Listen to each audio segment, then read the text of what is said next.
Good afternoon, ladies and gents. Welcome again to our fifth episode of Mavi podcast.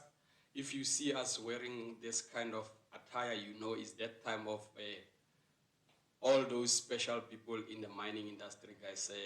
Please welcome, spread the word if you haven't, if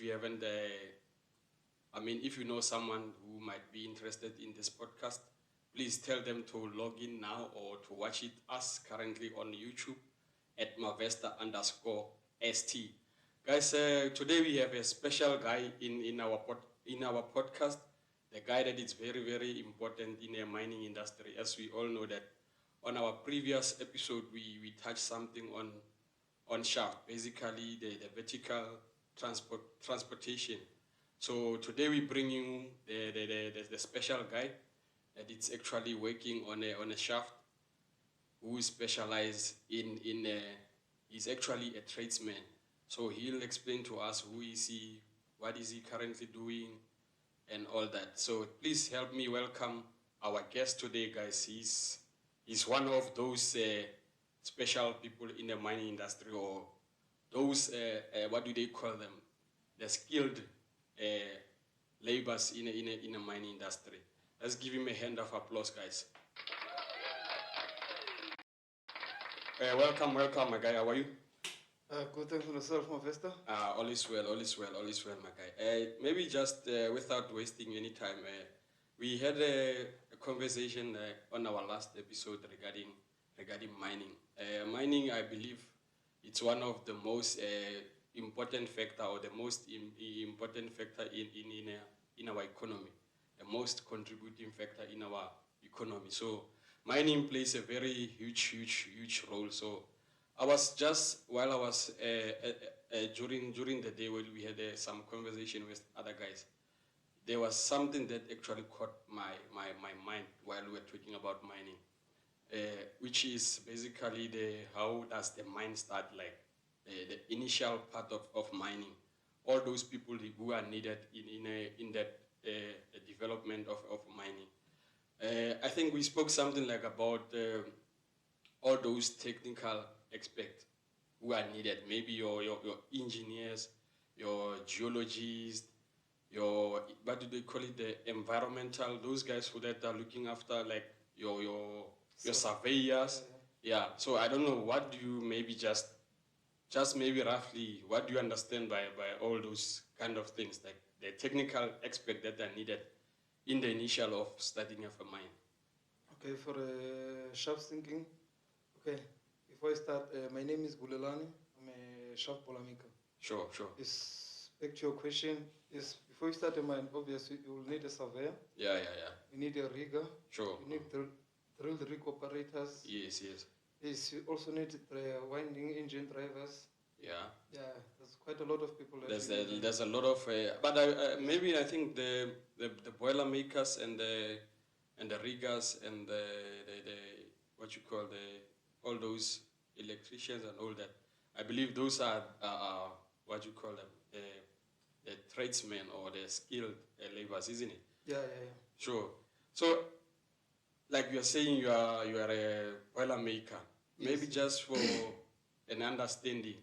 Or maybe before we go there, guys, who's BULELANI? Where are you coming from? And like just for a few understanding, who are you, my guy? Where do you come from? We want to know you. Yes, well, I'm from Eastern Cape. Sure. At Aidujwa. Yeah. Xhosa guy. You are a Xhosa guy. Yeah. So we must just change and speak Xhosa once. Yeah, because Xhosa is... Yeah. Okay, well, also, hello, Bandase. Yeah, sure. So, shout out to Eastern Cape, guys. We bring you one of your own, BULELANI NTETO, right? It's your surname, yeah, I hope I speak it right. BULELANI NTETO, it's from the Eastern Cape, Edujwa, isn't it? Yeah. How far is the Eastern Cape, like, to be here we currently at? How far? Like? Yeah, around about 1,000 kilometers, yeah. Yo, so going home takes you a while, my guy. 10 hours, so. 10 hours? 10 hours drive? Yeah. Hey, you should be driving your proper stuff, eh? Because going there, for sure, you're no longer... Because back in the days, they used to use, I don't know, but I think they're still using buses and all that in terms of long distance traveling. Yeah, but for sure, you are having a nice machine that takes you... It's 10 hours. That can take you how long? It can probably take you... Around about 8 hours. You see, guys. So the guy is doing very well for sure in terms of the car that he's driving. For sure, it's one of those beautiful cars and powerful cars. Yeah, considering the distance that you are driving to Eastern Cape. Yeah. So you have to drive a proper machine. Yeah. Sure. So you say you're working as a what? Shaft Boilermaker. Shaft Boilermaker. Yeah. So what is a shaft Boilermaker? Because basically me, I know like there's a Boilermaker, so I was not aware that maybe there's shaft Boilermakers. So what is a shaft Boilermaker? Okay, to become a shaft Boilermaker, obviously you need some certain skills, you know. Yeah, as well. Sure. Yeah, you need working at height. Yeah. You must do that working at height course. Sure. Because most of the time we work at height. So it's actually being a shaft Boilermaker. It's a special. You are a special type of a Boilermaker. If I put it there in the right way, guys, back at home. So you need a special. Some special skills, yeah. Sure, to be a shaft Boilermaker, not just the Boilermaker. Yeah. We get the Boilermakers, and then we got the shaft Boilermakers, and then we got all the plant Boilermakers. Yeah. So you are specializing on a shaft, which is a vertical transport, the one that we were talking about last episode. We were talking about the vertical transportation. How does the shaft work and all that? Yes. So maybe if you just what is actually a shaft? Yeah, what can I say? A shaft is actually what we use to take people underground. Sure, it's actually a sort of a route to go underground. Yeah. Okay, no, that's good. So because sometimes you'll find declines, which is we call them trackless mining. There's the trackless mining. Oh yes, let's actually I don't know, guys. Like I was saying before that we had a conversation with some other guy earlier regarding all this kind of mining. Because on the last episode, I actually mentioned that there's a incline mining. So for point of correction, guys, there's no incline mining. There's trackless mining. So actually, the incline, it's an incline shaft. Yes. Am I right? Yes. There's incline shaft. There's vertical shaft. So for point of correction, guys, there's no incline mining. There's incline shaft, of which it's whereby there's a lot of transportation of material on the incline, as well as a vertical side. There's a transportation of people and material as well, isn't it? Yeah. Sure. So, like you're saying, guys, we promised before that we're gonna bring you the proper people who understand exactly how does mining industry work. So I'm glad today that we brought someone who's currently working in a mine as a shaft Boilermaker who knows exactly what does shaft and all the things that are, working on a mine industry, like the information that he have, the experience that he has.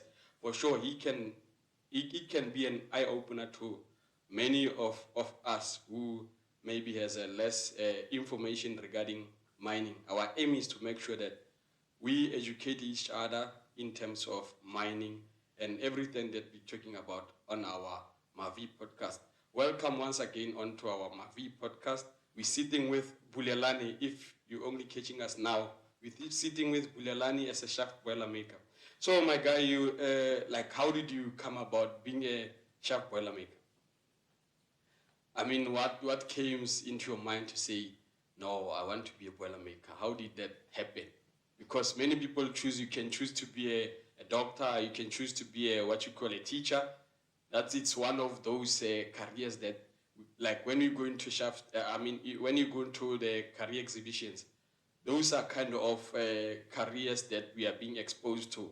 In terms of we grew up knowing that the careers that are actually there when you go into career exhibition, it's your being a teacher, being a lawyer, being a policeman, like those kind of things. But we've never heard of maybe shaft boiler making. How did you come about? How did you know about boiler making? Yeah, Braish, you know. You take a deep breath, yeah? Sure. Yeah.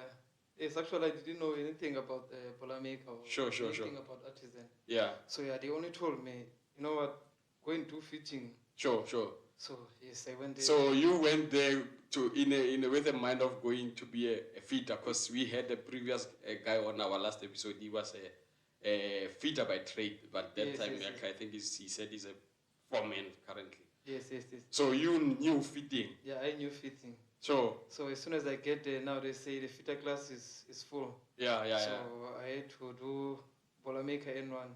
Sure. So N2 I will change to fitting side. So as soon as I'm there, I realized that I like this thing. Sure. You had a laugh about the boiler making. Yeah. Sure. What is boiler making? Like, what is boiler making? Okay, boiler making is it's all about fabricating. Mm-hmm. Yeah, developing. Sure. Calculating dimensions. Yeah. Is being understand the skill. Yeah. Each and every drawing is a skill. Sure. So you have to understand those things, you know. Yeah. Everywhere. Mm-hmm. Everywhere. So whatever you see, even in town, everywhere. So a Boilermaker. So are you saying that, because normally, sorry to interrupt you. Yes. Are you saying that those guys that you normally see on Bokasi, like Kulekeshini, maybe Kumakaing, those people who are welding, body butlers, and all those guys, you see them with the stuff that they are using, are they, who are doing butlers and all that, guys? Are you saying those people are as well boiler makers, or you can maybe it's maybe something that they are just doing as a extra job yourself, or what's your take actually based on that?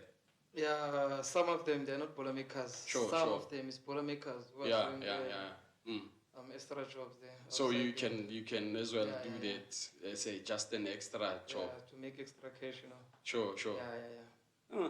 So guys, you heard that it's not always about being employed. You can even extend it to say make something out of your skill that you acquired on your training. So how long does it take for you being a Boilermaker?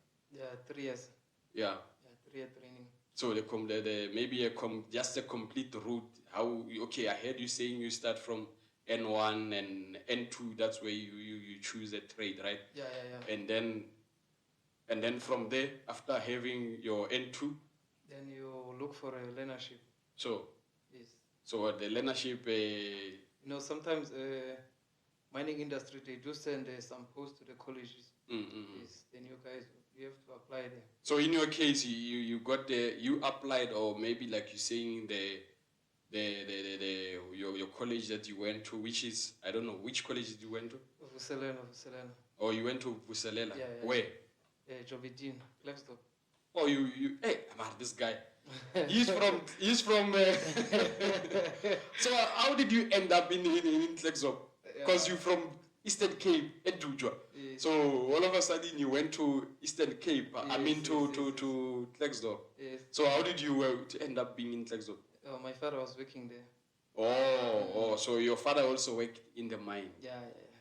Okay, so Imamadi in this thing. It's a black thing. Yeah. Or whatever they call it. So I was asking, like, what was I saying? I was asking, like, since you went to the college, after college, they picked you, or the company picked you from the college, or how did you get your learnership? Yes, I applied. Or you applied? Yeah, it's not through college. Yeah, the company sent the post to the college. Oh, okay. And I applied from there. Oh, you applied through college? Yes. So actually, the college is also doing a great job. Yeah. So it's actually, it's nice, guys. So let's not underrate the colleges. You see, we got a professional, a skilled Boilermaker through college. So it's very possible that you can be successful through college. Am I right, my guy? Because yes. we are sitting with example, guys. So I'm not just talking from out of anywhere. Colleges, it can also change your life. If you are sitting at home, if you are maybe finishing your matric, maybe currently this year, you don't know what to do, and maybe your family doesn't have enough funds, or maybe you're just struggling in terms of finance or whatever, guys. Please go and check the colleges, find out the information so that you don't get stuck. You end up sitting at home for the next coming year saying, no, I cannot get a space from the varsity and all that.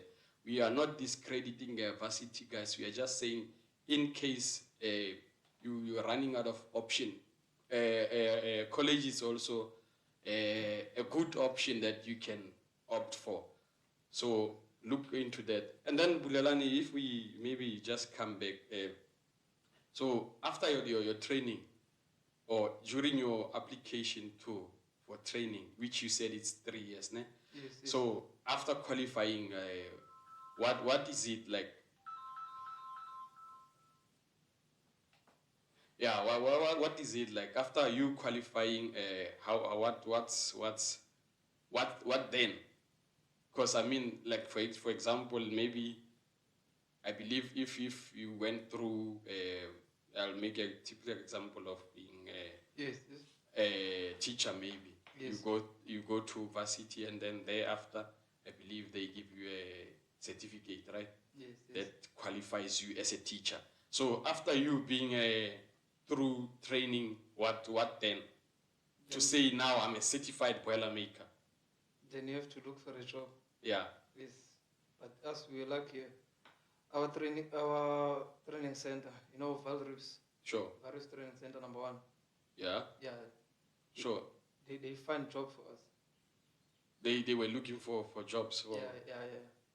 Which training center is that? You got everything in a silver platter. Vaal Reefs Training Center number 1, Clifton. Is it? Yeah, I trained there. Okay. So actually, after training, you qualified as a Boilermaker. Yes. Through what you call it, like I agree we are saying, you are a tradesman. Yes. After getting your trade, and then they started. They started looking. Oh, the company was searching. Maybe they said, okay. Yes. Yeah, no. No, that's good, Brian. That's good. And then tell me, like your lifestyle after being a Boilermaker, qualified as a Boilermaker. How did it change your life? Yeah, it actually changed a lot of things, Mm-hmm. But then I won't go more on detail. But It actually changed your life. Yeah. So would you advise someone to be a Boilermaker? Yeah. Serious? Yeah. Sure. And then if we can just I don't know, to explain to someone sitting at home currently, maybe just being curious about this boiler making and all that. What's your duties as a Boilermaker? Okay. Where are you currently working? It's fine even if you don't mention exactly where are you currently working, but what exactly is your duties where you currently working? Yeah, I'm responsible for the cage and the skip and the conveyor belt, also the winders. Sure. Yeah. So we spoke about the what you call cage on the previous episode, and then I said we'll bring someone who understands all that. So if maybe you can just give us a clear picture of how the structure of a cage. What is a cage? Okay, a cage is what we use to take people underground. Sure. It's more or less the one you normally see at the malls. Yeah. Kind of a lift or something. Yeah. But that one is bigger than the lift and it's faster than the lift. Yeah. It's faster than the lift. And it's more dangerous than the lift. Sure. Yeah. So because normally on your lift there's a capacity that can take the people that can go into the lift. So how many people are allowed to be on the cage, or if maybe the cage we're saying the cage is full, how many people goes into a cage? Yeah, it depends. Sure. Depends. You know, Yeah. you find some 3-day cage, you find 2-day cage, you find 1-day cage. So it depends. Yeah. On ours is 55 people per day. 55 people per day. Yo, that's a lot of number. Yeah. That's a lot of people. That means mining people. There's a lot of people working in them. Does it maybe in any case whereby it gets full? Yes. Full. No overload, just full.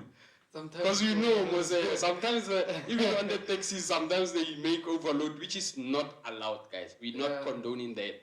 Yeah. So does it sometimes maybe by any chance, or they are strict by saying, okay, the number, there's a 55, that's it. No, you set your turnstile. Control, if you look at it, because it's just to avoid people from pushing each other. Yeah. Hey, this phone is disturbing me. Sorry for that, guys. This movie cell of ours. So yeah, it's a turnstile that's controlling the people to go into the to exceed the actual number that it's needed. No, that's good. So that means it's actually there's a proper control. It's not like I said on the taxis where you can just load. So there's strict regulation in the mining industry. Yeah. I know there's a lot of great interesting stuff in the mining industry. Yes. And then you were saying your duties, it's maybe to check the cage, right? Yes. And what do you check on the cage? Like just maybe in general, just. Okay, you visually check the whole structure of the cage. Sure. Check your string, check your door, check your door latches. Yeah. And they check your dolly wheels, check your slipper liners. Yeah. And then you check your, but it's actually fitter's job to check the copper pin. Sure. Yeah. And this then is what it tells you. There's some movements on the envelope. Okay. Yeah.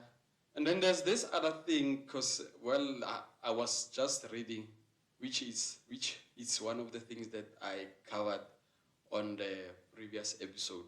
Like on your cage, on the side, there's a because normally they say when the cage goes completely up, it's one of the safety devices that it's in place to stop the cage to completely go out of a shaft. It's a safety device.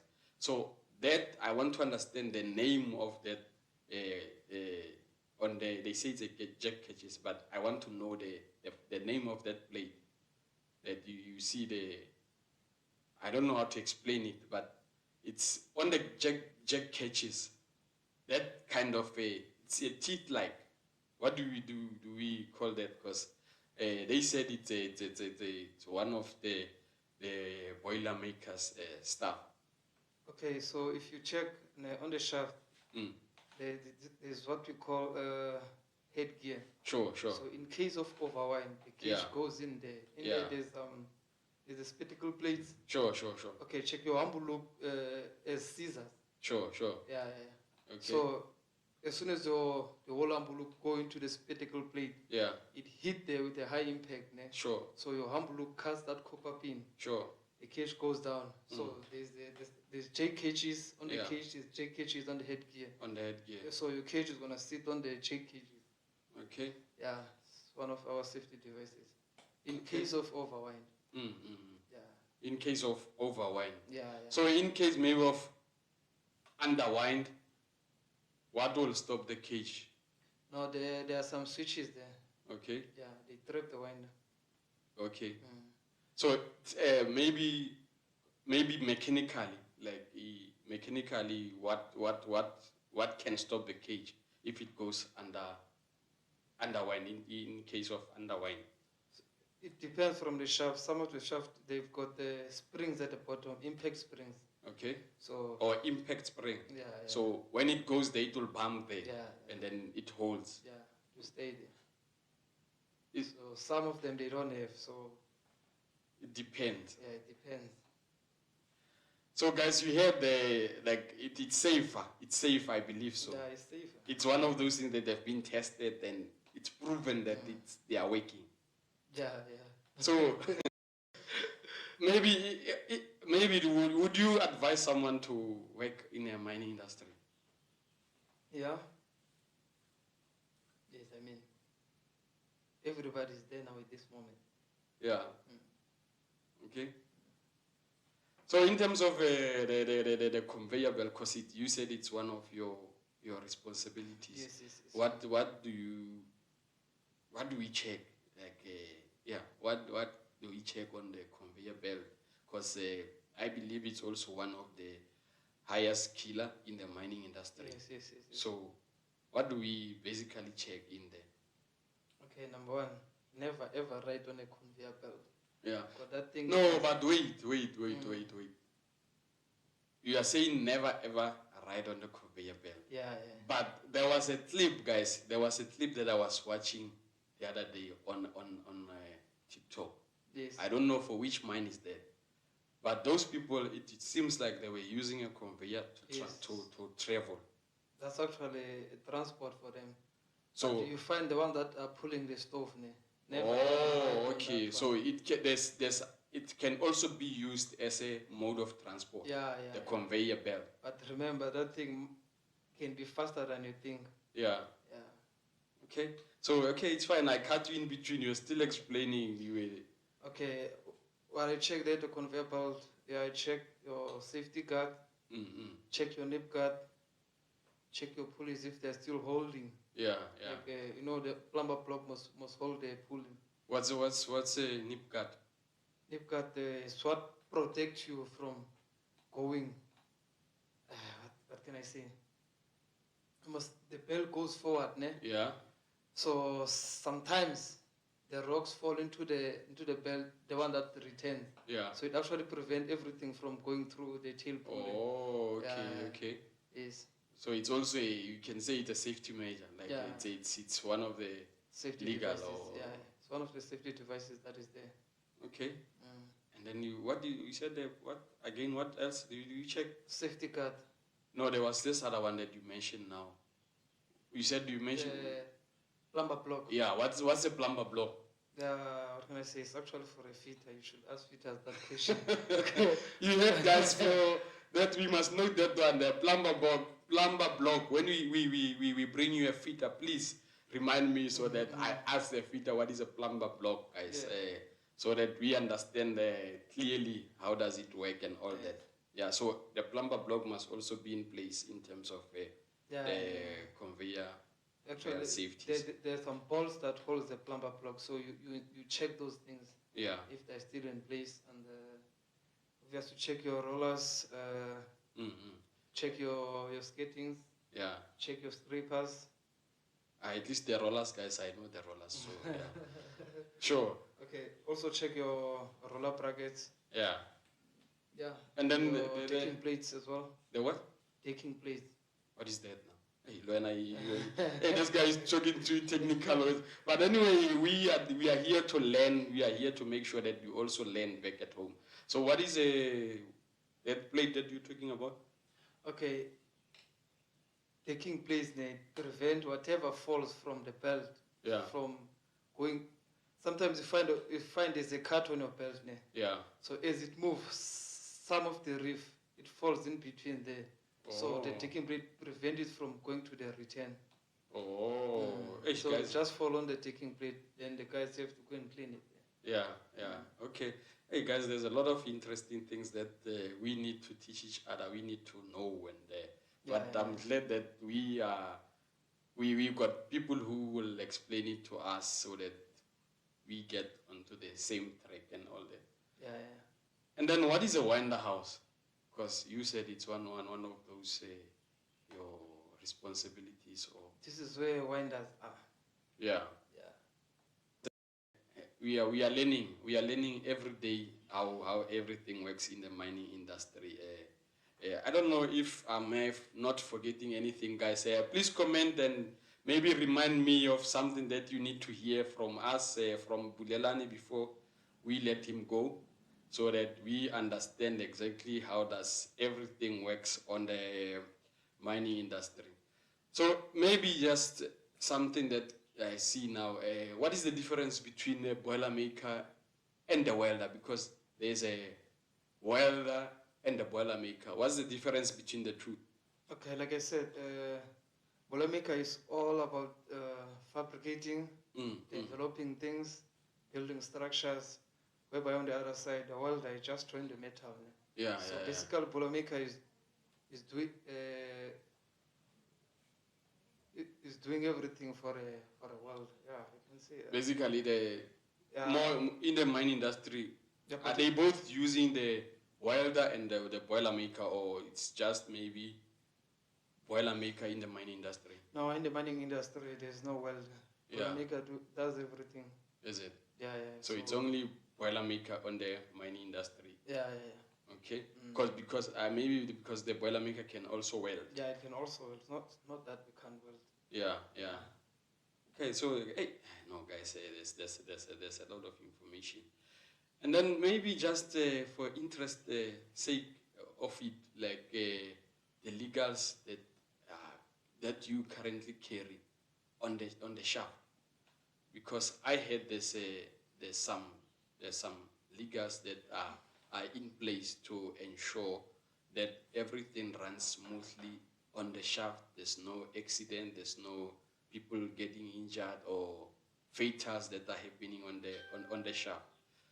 Just maybe your responsibility in terms of the legal side part of it. Yes, okay. Let me start here. To become an artisan, you need a trade test, right? Yeah. Yeah, so trade test is the competency. Sure. You have a trade test to hold the appointment. Yeah. You are the one to be blamed in case something goes wrong. Yeah. So basically, in maybe simpler terms, a trade test, it's a sort of a license. Yeah. So you are the one to be blamed in case something goes wrong. Yeah. Yes. So you must make sure that everything is in place and how it's supposed to be. Yeah. Okay. No, I hear you bafo. Yeah, na bafo ngesiXhosa. Iyo. Yeah. Sure. Yeah, no, guys, we are still with BULELANI NTETO from Eastern Cape, Educhwa. It's a Boilermaker by trade, guys. So he's sharing his own experience regarding the shaft. He's a shaft Boilermaker. So in terms of what kind of tools do you guys or a Boilermaker use? Because we all know that what kind of example can I use? Like the tools that you are using as a Boilermaker, like for you to be a mechanic, you need a spanner. Yeah. Yes. So maybe just a tool that you as a Boilermaker, what kind of tools do you use? Okay, you'll need a cutting torch, you need a welding, and there's different types of welding. You'll find there's CO2, there's a TIG welding, there's a arc welding. Sure. Yes, also gas welding. So and the spanners are all the same, using the same spanners. Yeah. So a Boilermaker can still use the spanners as well. Yeah. Oh, okay. So you are talking about it caught my eye, the cutting torch. You said there's a different types of what? You said something like there's a different types of welding, yeah. Yeah, of welding, yeah. So what? Maybe if you can just give us or just to explain maybe one or two in terms of its difference. Okay. They all does the same thing, ne? Yeah. But depending on the quality. Yeah. That's the only thing that differs. Okay. Yeah. Okay. Yeah. I hear about the mine rescue in the industry, in the mining industry, and currently I see you are wearing. I saw that badge on the. You are currently wearing the cap of Proto, if I'm not mistaken, but that's the logo for Proto. So what is basically Proto?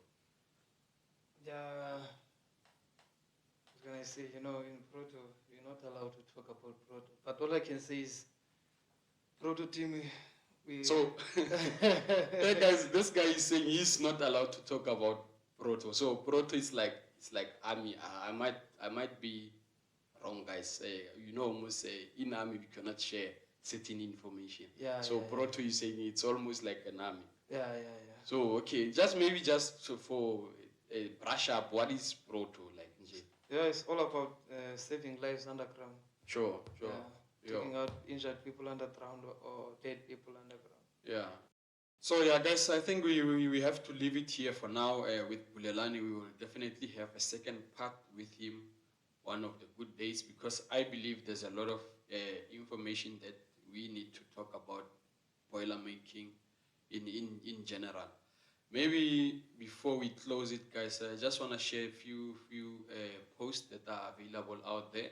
And please, guys, we beg as Mavi Podcast, don't get scammed during your application of any job post that we'll be sharing into this podcast, SMAV podcast, because our main objective, like we said, is to ensure that we help each other wherever possible.